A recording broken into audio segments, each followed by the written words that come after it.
सोचिए टीवी पर एक न्यूज एंकर बैठा है नमस्कार, रोज भारत तक न्यूज में आप सभी का स्वागत है। और साफ सुथरी हिंदी बोल रहा है। अगर आप सयारा मूवी में क्रिस की जगह होते तो क्या करते? तो वाणी के 2-3 बच्चे हो जाते। वाह अंकल जी, आप तो बड़े मजाकिया हैं। 24 घंटे बिना थके न्यूज पढ़ रहा है, चेहरा हमेशा स्माइल करता हुआ। लेकिन असली झटका तब लगता है जब पता चलता है वो इंसान है ही नहीं, वो एक एआई न्यूज एंकर है। तो अब सवाल उठता है कि क्या अब असली पत्रकारों की छुट्टी हो जाएगी? क्या भविष्य में न्यूज सिर्फ मशीनें पढ़ेंगी? और सबसे बड़ा सवाल, इसका असर हमारे लोकतंत्र और सच तक पहुंचने की ताकत पर क्या पड़ेगा?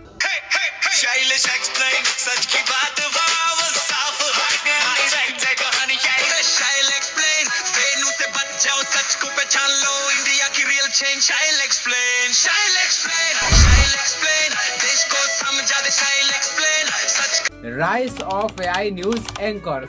मशीन लर्निंग की मदद से ऐसा डिजिटल न्यूज एंकर बनाया गया है जो असली इंसान जैसा दिखे और रोबोट जैसा ठंडा न लगे। एआई एंकर का उदय। दुनिया के कई देशों में एआई न्यूज एंकर आ चुके हैं। 2018 में सबसे पहले चीन की सिन्हुआ न्यूज एजेंसी ने एआई एंकर लॉन्च किया। भारत में 2023 में सुधा, ओडिशा टीवी और शीला आज तक का एआई एंकर। जैसे एआई एंकर सामने आए, ये इंसानों की तरह बोलते हैं, हाव भाव दिखाते हैं। जैसा कि आप देख सकते हैं, इस सड़क की हालत बहुत खराब है। अरे पीछे एक दुर्घटना हो गई है। 24/7 काम कर सकते हैं। सोचिए, इंसान एंकर की तनख्वाह, छुट्टी और ब्रेक चाहिए, लेकिन एआई को सिर्फ एक सर्वर और बिजली चाहिए। जरा ये पढ़िए, यानी चीन के दर्शकों को असली न्यूज एंकर की बजाय उसका डिजिटल वर्जन दिखाया गया। इन डिजिटल एंकरों ने पहली बार चीन की वर्ल्ड इंटरनेट कॉन्फ्रेंस में डेब्यू किया। How to anchors work. AI anchor कैसे काम करते हैं? एआई एंकर्स 2 टेक्नोलॉजी पर चलते हैं। नेक्स्ट टू स्पीच एआई एन, न्यूज को बोलने की क्षमता। डीप फेक एआई अवतार एआई एन, असली इंसान जैसा चेहरा और हाव भाव दिखाना। न्यूज एजेंसियां एक बार एआई का चेहरा बना लेती हैं। हमसे हेलो माननीय प्रधानमंत्री जी, हम आभारी हैं कि आप हमारे बीच आए। मेरी ऑन द जॉब लर्निंग अब शुरू हो गई है और 2024 तक मैं देश की सबसे अच्छी जर्नलिस्ट होने की कोशिश करूंगी। उम्मीद करती हूँ कि तब आपसे एक एक्सक्लूसिव इंटरव्यू करने का मौका मिलेगा। फिर पीछे से टेक्स्ट डालो और वो एआई इंसान की तरह पढ़ देगा। अब तो chat GPT plus video AI मिलाकर लाइव न्यूज भी पढ़ सकते हैं। मतलब भविष्य में एक पूरा न्यूज चैनल बिना इंसान के भी चल सकता है। पत्रकारिता पर असर। अगर एआई एंकर फैल गए तो इंसान की नौकरियां खतरे में पड़ेंगी। चीन की सरकारी मीडिया ने न्यूज पढ़ने के लिए एआई एंकर पेश किए। 7 नवंबर 2018 को वुझेन, चीन में हुई 5वीं वर्ल्ड इंटरनेट कॉन्फ्रेंस में एआई एंकर को पहली बार दिखाया गया। एक एआई एंकर 100 इंसानी एंकर का काम कर सकता है। छोटे न्यूज चैनल्स को फायदा होगा क्योंकि उन्हें कम खर्चे में 24 घंटे न्यूज दिखाने का मौका मिलेगा। लेकिन असली पत्रकार सिर्फ न्यूज पढ़ते नहीं, रिपोर्टिंग भी करते हैं, सच ढूंढते हैं, जमीनी हकीकत लाते हैं। एआई सिर्फ वह पढ़ सकता है जो उसे लिखा हुआ मिलेगा। मतलब सरकार या मालिक ने गलत लिखा तो एआई बिना सवाल किए वही पढ़ देगा। पक्षपात और लोकतंत्र। इंसानी पत्रकार सवाल पूछता है, दबाव बना सकता है, सच्चाई खोल सकता है, लेकिन एआई पत्रकार सिर्फ प्रोग्रामड कंटेंट पढ़ेगा। अगर मालिक ने स्क्रिप्ट बदल दी तो एआई बिना दिमाग लगाए उसे सही मानकर पढ़ेगा। मैं क्या कर रहा हूँ? बेटी पढ़ाओ बेटी पढ़ाओ, मैं कह रहा हूँ। ये तो किसने कहा था भैया, आपको पता है? हाल के आंकड़ों से पता चला है कि बेटी बचाओ बेटी पढ़ाओ अभियान। इसका मतलब लोकतंत्र में सवाल पूछने की ताकत कम हो सकती है। सरकार और बड़ी कंपनियां अगर एआई को कंट्रोल करेंगी तो न्यूज और भी ज्यादा एक तरफा हो जाएगा। ओडिशा में एआई न्यूज एंकर लिसा का आगमन, भारत में एआई एंकर का नया युग। लिसा को दुनिया की पहली एआई से संचालित वर्चुअल न्यूज प्रोजेक्टर बताया गया। इस लॉन्चिंग का आयोजन भुवनेश्वर शहर में हुआ, जहां इसे एक ऐतिहासिक मौके के तौर पर पेश किया गया। ग्लोबल एग्जाम, दुनिया के उदाहरण, चीन एंड सिन्हुआ न्यूज एजेंसी का एआई एंकर आज भी काम कर रहा है। वहां सरकार कंट्रोल करती है तो एआई एंकर सिर्फ वही बोलता है जो सरकार चाहती है। दक्षिण कोरिया एंड एम्बियन चैनल ने किम जू हा नाम की असली एंकर की क्लोनिंग की, अब उसका वर्चुअल वर्जन न्यूज पढ़ता है। भारत एंड आज तक का साना और ओटीवी का लिसा, शुरुआत में लोग हैरान हुए लेकिन धीरे धीरे इसे स्वीकार भी करने लगे। आप भारत की पहली ऐसी न्यूज एंकर हैं जो आर्टिफिशियल इंटेलिजेंस की टेक्नोलॉजी पर आधारित हैं, उस टेक्नोलॉजी के आधार पर काम करेंगी। तो मेरा पहला सवाल तो आपसे यही है कि आपको कैसा लग रहा है? सुधीर, आपने मुझसे मेरा फेवरेट सवाल पूछा है कि मुझे कैसा लग रहा है, तो मुझे बहुत खुशी है कि आज तक पर मेरा डेब्यू ब्लैक एंड व्हाइट के साथ हो रहा है और अब से हर रोज इस शो में आपकी और मेरी मुलाकात होगी और मैं दर्शकों को बड़ी खबरों के बारे में बताऊंगी। ऑडियंस रिएक्शन यानी लोगों की प्रक्रिया। कुछ लोग कहते हैं कि ये कुल टेक्नोलॉजी है, लेकिन बहुत लोग कहते हैं कि न्यूज का असली मजा इंसानी टोन और इमोशंस में है। एआई न्यूज पढ़ता है तो उसमें फीलिंग की कमी लगती है। तुम्हें क्या लगता है, क्या तुम न्यूज देखने में फर्क कर पाओगे? मैं अभी आपको 2 वीडियो दे रहा हूँ, उसमें से आप पता कीजिए कि एआई का वीडियो कौन है। अगर आप सयारा मूवी में क्रिस की जगह होते तो क्या करते? तो वाणी के 2-3 बच्चे हो जाते। वाह अंकल जी, आप तो बड़े मजाकिया हैं। ये वीडियो देखो। यहाँ की सड़कों में बारिश के बाद बहुत अयो। ये दोनों वीडियो ही एआई द्वारा क्रिएट किया गया है। अगर सामने एआई बैठा हो, पत्रकारिता का भविष्य, न्यूज एंकरिंग का काम धीरे धीरे एआई ले सकता है, लेकिन असली रिपोर्टिंग, जमीन स्तर की खबरें, स्टिंग ऑपरेशन, ये इंसानों के बिना नामुमकिन है। भविष्य में शायद इंसान और एआई मिलकर साथ काम करेंगे।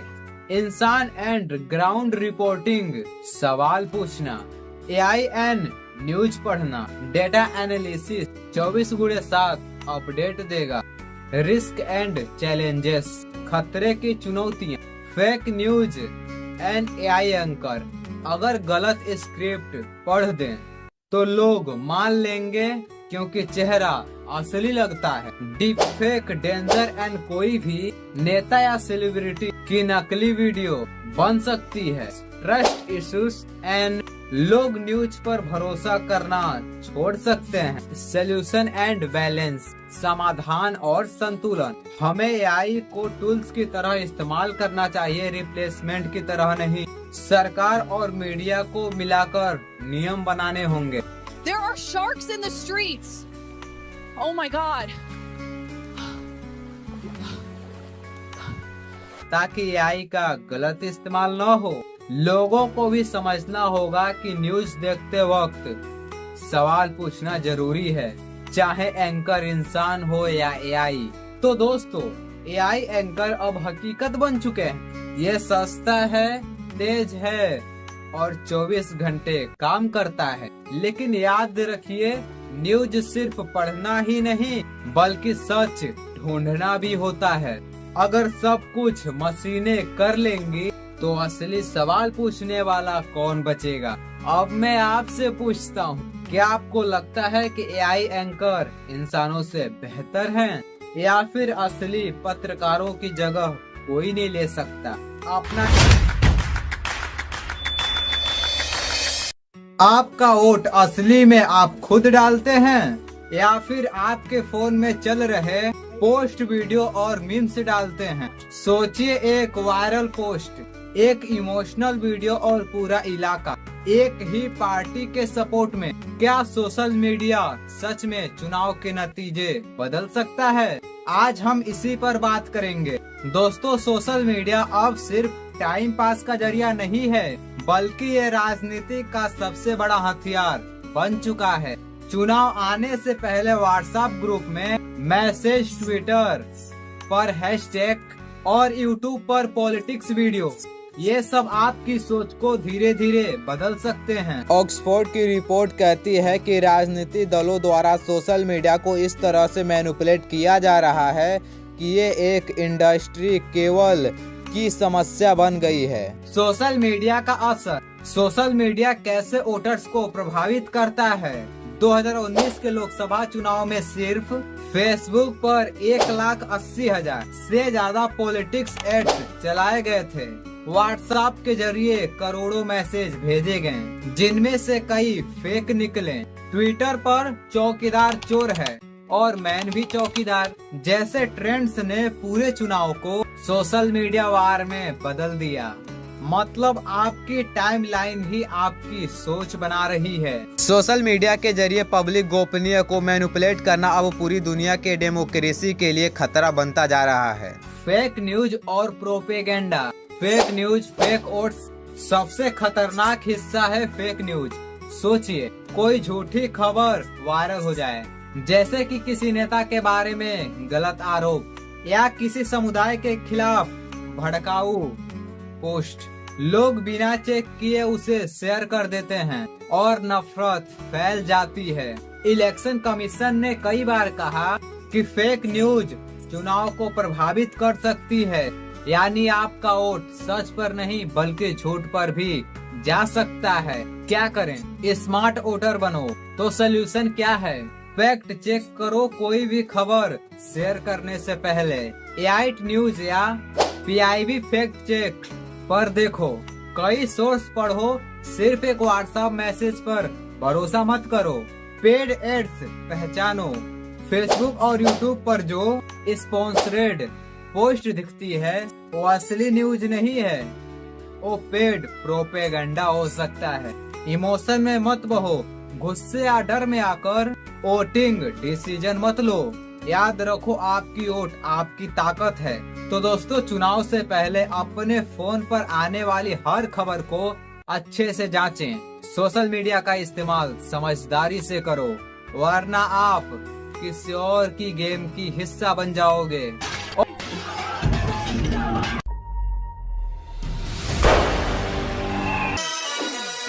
सोचिए, जिस व्यक्ति ने पूरी जिंदगी सत्य और अहिंसा की बात की, जिसे दुनिया महात्मा गांधी कहती है, एक दिन वही गांधी आपके मोबाइल स्क्रीन पर आकर बोले, भारत AI से ही चलेगा, मुझे वोट दो, अब मैं फिर लौट आया हूँ। क्या आप मान लेंगे? क्या आप पहचान पाएंगे या AI गांधी? दोस्तों, अब AI ने इतिहास को ही बदलना शुरू कर दिया। आज हम बात कर रहे हैं Mahatma Gandhi deep fake video की, जो सोशल मीडिया पर आग की तरह फैल चुका है। ये वीडियो आया कहां से? सबसे पहले जान लेते हैं ये वीडियो आया कहां से। कुछ दिन पहले X, पहले का ट्विटर, इंस्टाग्राम और यूट्यूब शॉर्ट्स पर एक वीडियो वायरल हुआ, जिसमें एक शख्स हूबहू गांधी की तरह दिख रहा है। हम लेके रहेंगे, तुम कुछ भी कर लो।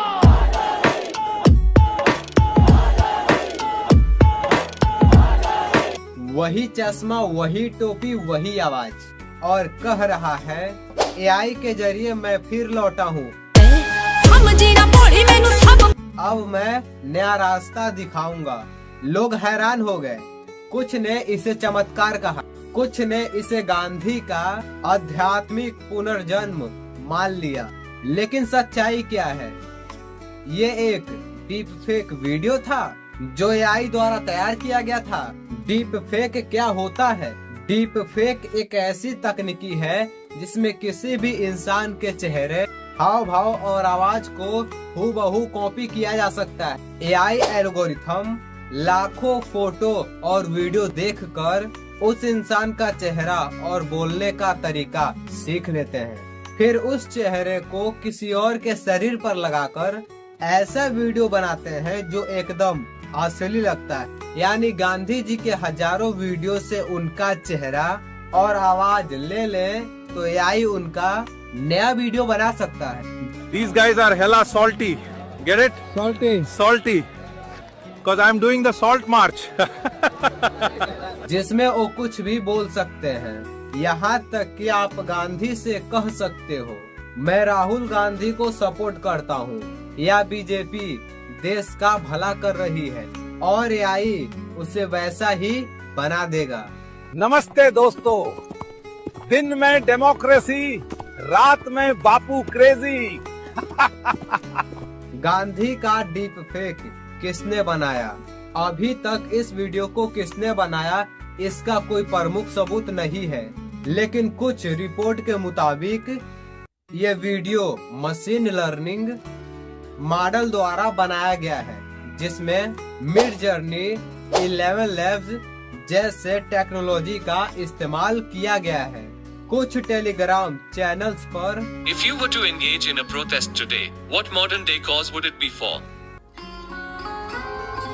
If I were to engage in protest today, I would focus on issues of social justice, including climate change, poverty, and racial inequality. अरे भाई, लड़की का आज का नया सिस्टम समझो। छोरी रंग रूप पर नहीं मरती, जिसकी जेब में गांधी, छोरी उसके प्यार में आंधी। सिस्टम एडिट प्रॉम्प्ट्स पर मैं गांधी जी के साथ हूँ, नमक बनाने जा रहे हैं और हम लेके रहेंगे, तुम कुछ भी कर लो। लोग इसे पॉलिटिकल प्रोपेगेंडा कह रहे हैं। कुछ लोगों का दावा है कि ये वीडियो किसी खास पार्टी या संस्था द्वारा बनाया गया है ताकि जनता की सोच को बदला जा सके।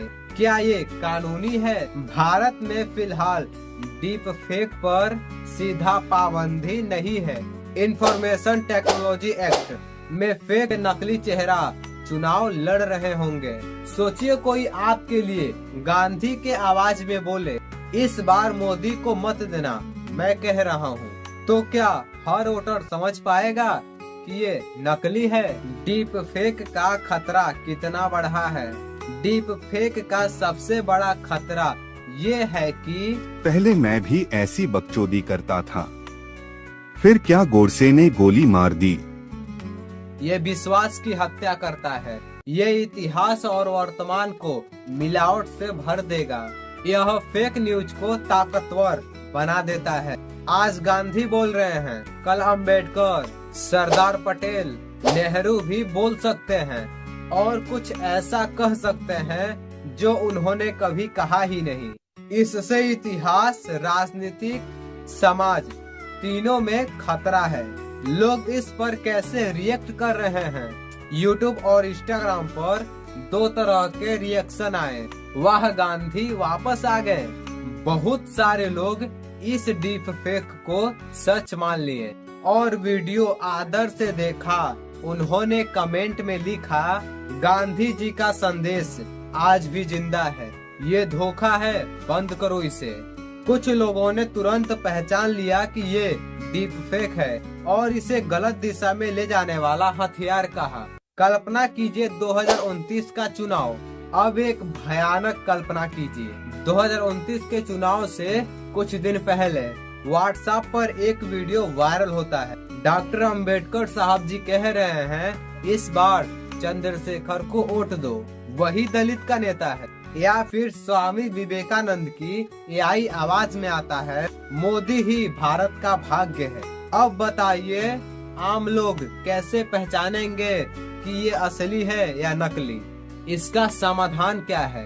AI deep fake detection tools जैसे रियलिटी डिफेंडर, डीपवेयर स्कैनर। सरकार को चाहिए सख्त कानून बनाए। सोशल मीडिया प्लेटफॉर्म को चाहिए कि ऐसे वीडियो को फ्लैग करे। जनता को जागरूक किया जाए कि अब आंखों पर नहीं, दिमाग पर भरोसा करे। गांधी का डीप फेक सिर्फ शुरुआत है। डीप फेक गांधी सिर्फ एक शुरुआत है और बहुत कुछ आना बाकी है। एआई अब हर चेहरे को बोलने लायक बना सकता है। जो कहानियां हमने किताबों में पढ़ी वो अब स्क्रीन पर झूठ बन के आ रही हैं। तो दोस्तों आपको क्या लगता है, क्या गांधी जी के नाम का ऐसा इस्तेमाल ठीक है? क्या 2029 का चुनाव उनके असली चेहरे का होगा या उनके नकली चेहरे का? नीचे कमेंट में जरूर बताइए, क्या आपने गांधी का डीप फेक वीडियो पहले देखा था? क्या डीप फेक को बैन कर देना चाहिए?